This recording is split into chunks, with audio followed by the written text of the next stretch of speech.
Welcome back. बहुत मशहूर शेर है, आप सभी ने सुना होगा कि दामन पे कोई छींट ना खंजर पे कोई दाग, या मैं गड़बड़ कर रहा हूँ। बहरहाल दामन पे कोई छींट ना खंजर पे कोई दाग, तुम कत्ल करो हो कि करामात करो हो।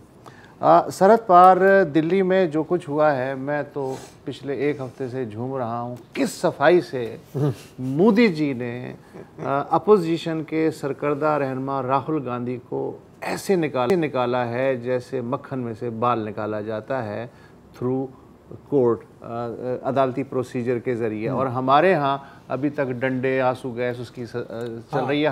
हाथ की सफाई जो है कोई मोदी जी और उनके भक्तों से सीखे ना। नहीं तो हम तो कर चुके हैं, पहले ही कर चुके हैं। नहीं नहीं नहीं नहीं यार, उनके हाथ, सुनो तो सही, उनके हाथ में जो सफाई है वो ज्यादा है, वो हमारे यहाँ नहीं। अच्छा, हुआ ये कि भारत जोड़ो तहरीक जो है शुरू की इन्होंने, राहुल गांधी साहब ने, और कोई 3-3.5 हज़ार किलोमीटर का अक्रॉस इंडिया सफ़र किया, बिल्कुल गांधी जी के नक्शे कदम पे चलते हुए कि जी नफ़रतें जो हैं उन्हें कम किया जाए और किस तरह एक तबका दूसरे के ख़िलाफ़ हो गया है, इन सबको जोड़ा जाए जैसे पहले हुआ करता था। तो इनका कसूर बज़ाहिर ये लग रहा है राहुल गांधी का कि एक तो भारत जोड़ो तहरीक और उसके बाद गौतम अडानी के पीछे जो है ये पड़ गए, तो अब इन्हें कैसे फ़िक्स किया जाए।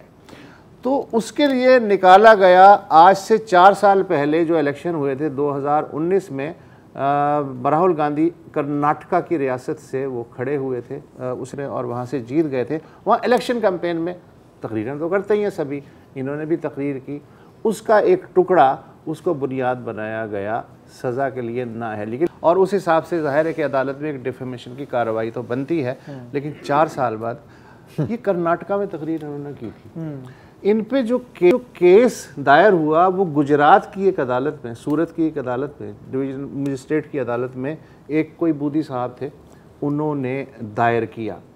गुजरात नरेंद्र मोदी की आबाई रियासत है और गुजरात की शोहरत ये है कि जिस ज़माने 2002 में जो वहाँ कत्ले आम हुआ था गोधरा के बाद से, तो सुप्रीम कोर्ट ने बाज़ मुकदमात जिसमें उसको इंसाफ ना मिलने की तवक्को थी, वो गुजरात की अदालतों से और रियासतों की अदालत में शिफ्ट करने के अहकाम जारी किए थे, तो वहाँ उनके इंसाफ के सिस्टम का अंदाज़ा लगाया जा सकता है। बहरहाल गुजरात की अदालत ने इन्हें 2 साल की जो कैद है मैक्सिमम जो दी जा सकती है डिफेमेशन में, वो सुना दी राहुल गांधी को।